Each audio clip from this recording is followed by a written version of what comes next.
If you are a teacher, parent, administrator, student, and/or anyone who loves reconnecting children with nature, and you want to figure out how to cultivate learning gardens and nature-based curriculum, then this is the podcast, the Outdoor Classrooms podcast.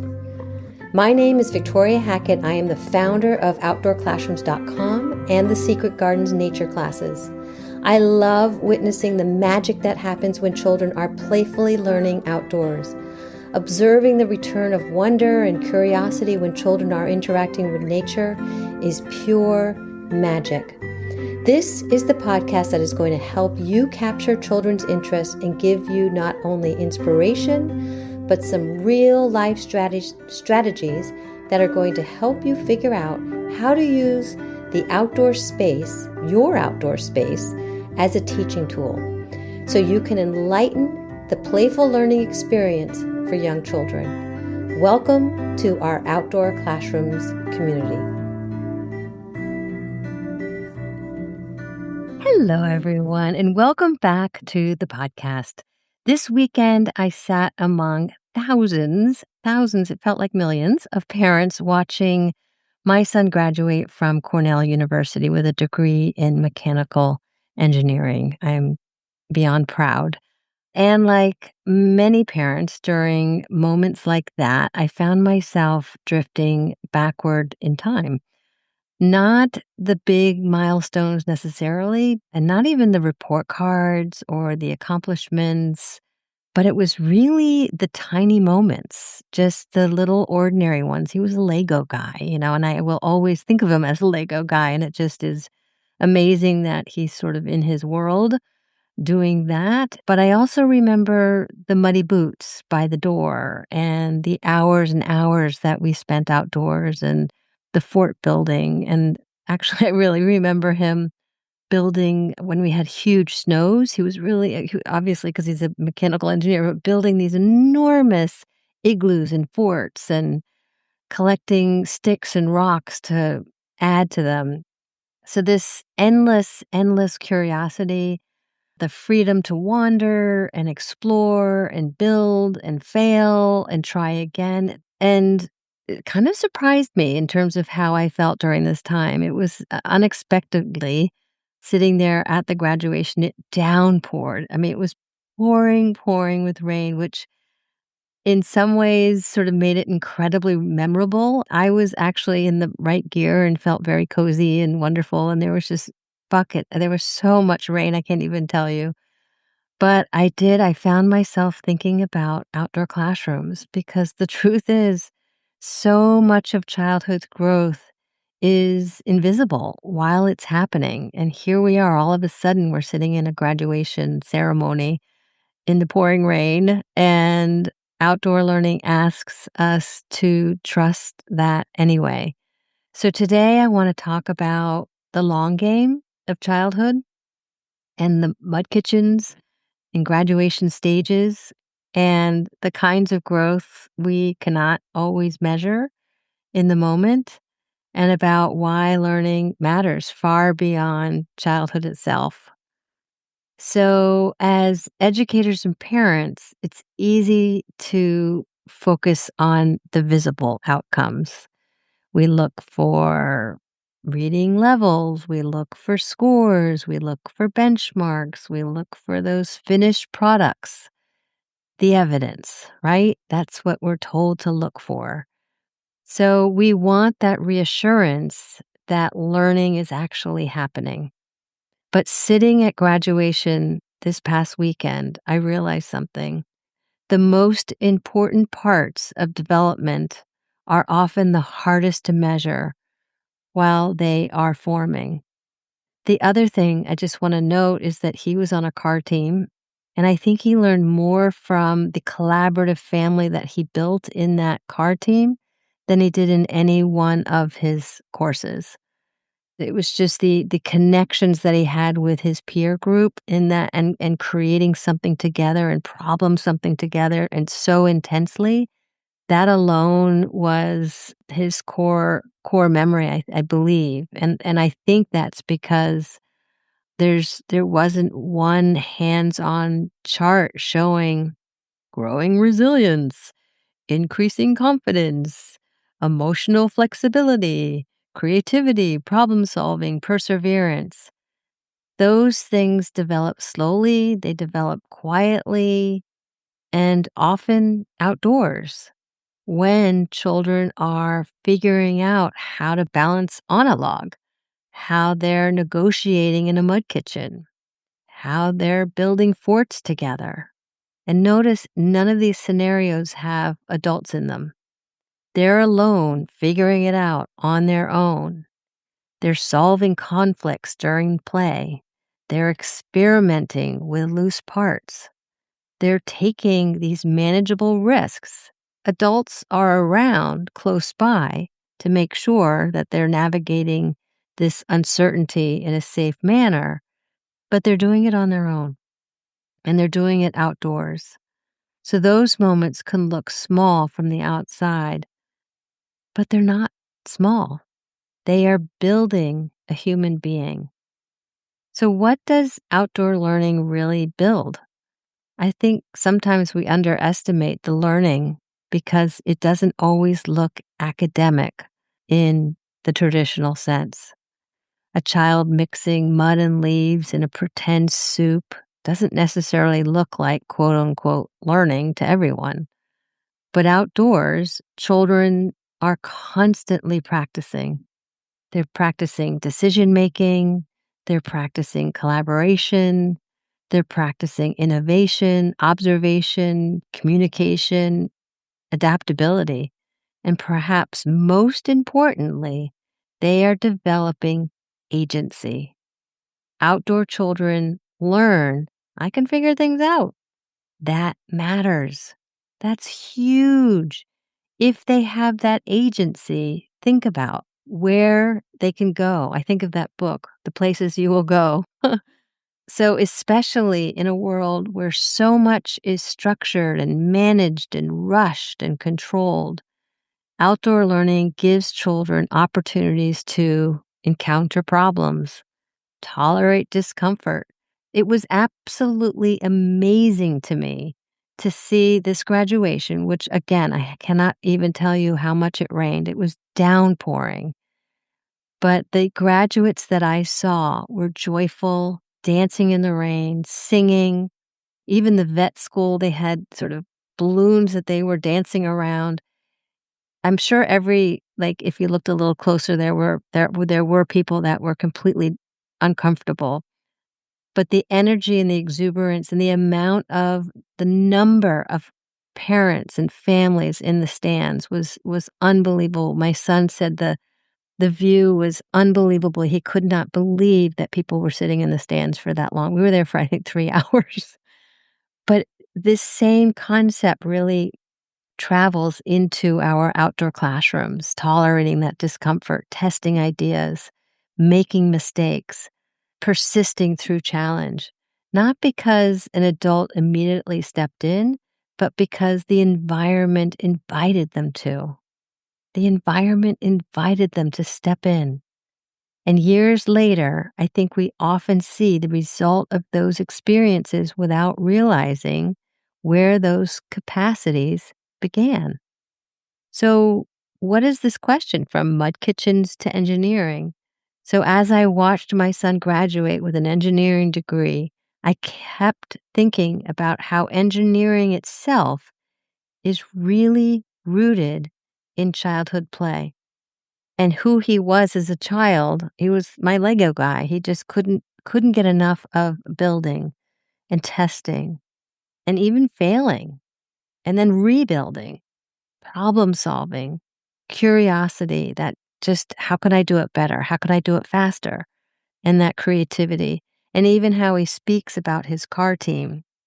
All of those building and testing and failing and rebuilding. Just, I'm like, aren't you done yet? And so the capacities don't suddenly appear at age 22. They begin much, much earlier. They begin when children stack rocks, when they build ramps, when they create pulley systems from sticks. I can tell kids that are in my Secret Gardens outdoor classroom, I'm like, he's going to be maybe an architect. He loves to build and he loves art. I can sort of almost see it, that experimenting with water flow. That might be interested in some type of science or constructing forts, redesigning things that collapse.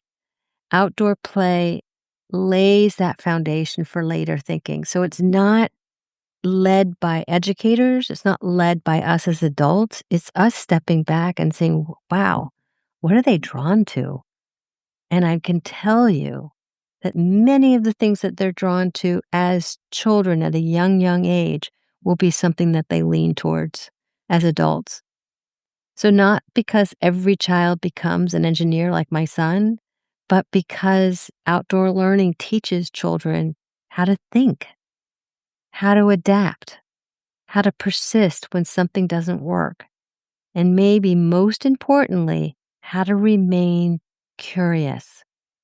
I think curiosity is one of the greatest gifts we can protect in childhood. And boy, oh boy, do we need to do that more and more so today, more than ever. So, what's the long game of childhood?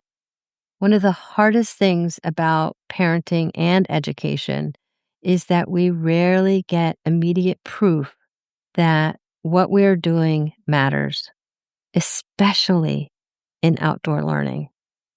Sometimes it can feel messy and slow and unstructured and even uncertain. Are we doing this? Is this making sense? Should I go back inside? This is kind of crazy. And yet, so much growth happens in those spaces. And this is actually what I love so much about the Circle membership community, where so many of our members just say over and over and over again, oh, I finally found my tribe. I finally found like minded people that I don't have to explain what I'm doing. There's a natural understanding. So, growth in these outdoor classrooms that cannot always be quantified in the moment. Outdoor education asks us adults to trust the process. Even if we've been teaching outdoors for years and years and years, we still need to go back and trust repetition. We need to trust the experience. We need to trust wonder because every year we're going to get a new set of children. And every year we're going to have to get a new set of parents. We're going to have to trust that relationship. And then we're also going to have to trust time. Not all kids come in the same, oh, yep, ready to go outside and be, they might need some time. So it asks us to remember that children are not products to be rushed towards outcomes. They are people becoming, and becoming takes time. Becoming's my word of the year. I absolutely love that. So I'm going to say that again because I love it so much. Children are people becoming, and becoming takes time. And I would even put in there that not only is it children that are becoming, we as educators and parents are also becoming. And all this becoming takes time, like gardens do. You do not plant seeds and demand flowers the next morning. You prepare the environment, you nurture, you observe, you tend, you trust. And eventually, often quietly, growth appears. It's incredible. It's magic. So, what do children really need? I think children today desperately need places where they can explore freely, take manageable risks, experience boredom, and develop a sense of independence where they can solve real problems and connect with the natural world. And when I say connect with the natural world, it really is so important for our children and for us to develop a relationship with the natural world. And then also from that, building that confidence through experience. So outdoor learning provides all of that, not perfectly, and not necessarily magically, even though I just said magically, when it all sort of comes together, but I think meaningfully. And I think that's part of why this work matters so deeply to me. Because when we create outdoor spaces for children, we're not simply planning activities. We are helping shape how children see themselves in the world. And to me, that's like, what else? What else is worth doing? If we can help children see themselves in the world, see themselves as capable, see themselves as curious, connective, creative, resilient, and when that aha moment and that feeling of they get it, you see them all of a sudden growing. And so as I sat there this weekend watching graduates cross the stage, I realized something beautiful. We often don't know which moments matter the most while we're living them. We really don't. Was it the mud kitchens? Was it the puddles? Was it the stick forts?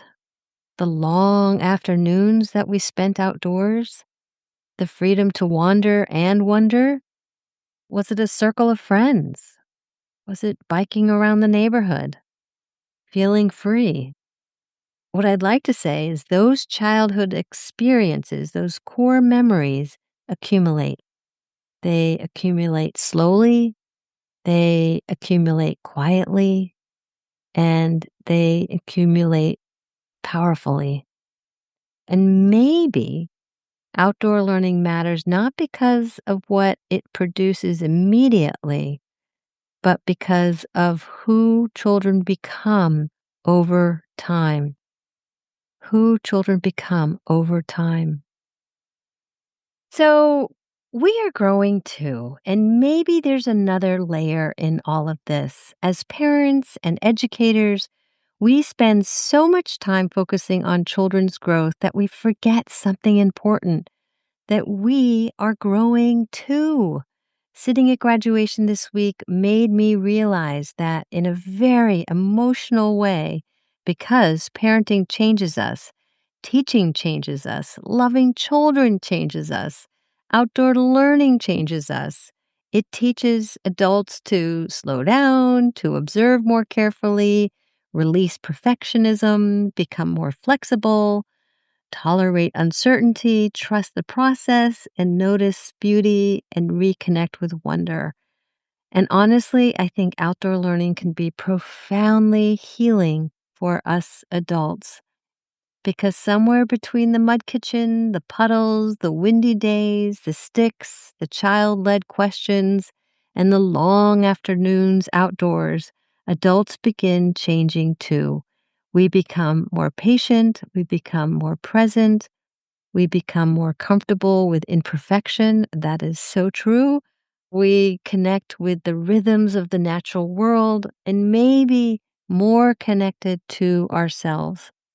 I think outdoor learning softens us as people, not only in a weak way, but in a human way. It reminds us that we are living creatures too. We're actually part of the ecosystems, we're part of the seasons, we're part of the cycles of growth. And maybe that is why this work matters so deeply. Outdoor learning does not just shape children, it reshapes adults too. So again, as I sat watching graduates cross the stage, I realized something beautiful. We often don't really notice those moments, and we may not even notice our own moments of growth. And so I just wanted to share at the end of this podcast the update on my book, Outdoor Classrooms Unlocked, which will go through the 5 phases of teaching outdoors across 4 teaching gardens. And I am so excited about it. We are designing the book cover as we speak. The manuscript, I can't even believe I'm going to say this out loud, is complete. And that will be formatted into the book. So we are really in a great space. And it sort of makes me a little teary, actually, thinking about how we really don't see the growth in the growth. and taking a step back and getting to this point, which was in time with everything. So I'm excited to share that with you. I just wanted to give you an update on the book. The book is happening, the manuscript is complete, and the cover is being finalized. So stay tuned for more, and I will keep updating you as we continue this journey together. I want to thank you so much for being here today. And wherever you are in your own work with children, whether you are parenting, teaching, caregiving, or simply supporting childhood in some way, I hope this episode reminds you that meaningful growth is often invisible before it is visible. From mud kitchens to college graduation, it all matters. Be well and open the door and enjoy getting outdoors. I'll see you next time. Thank you for tuning in to today's episode. If you're ready to take the next step and dive deeper into our community, here's how you can get involved.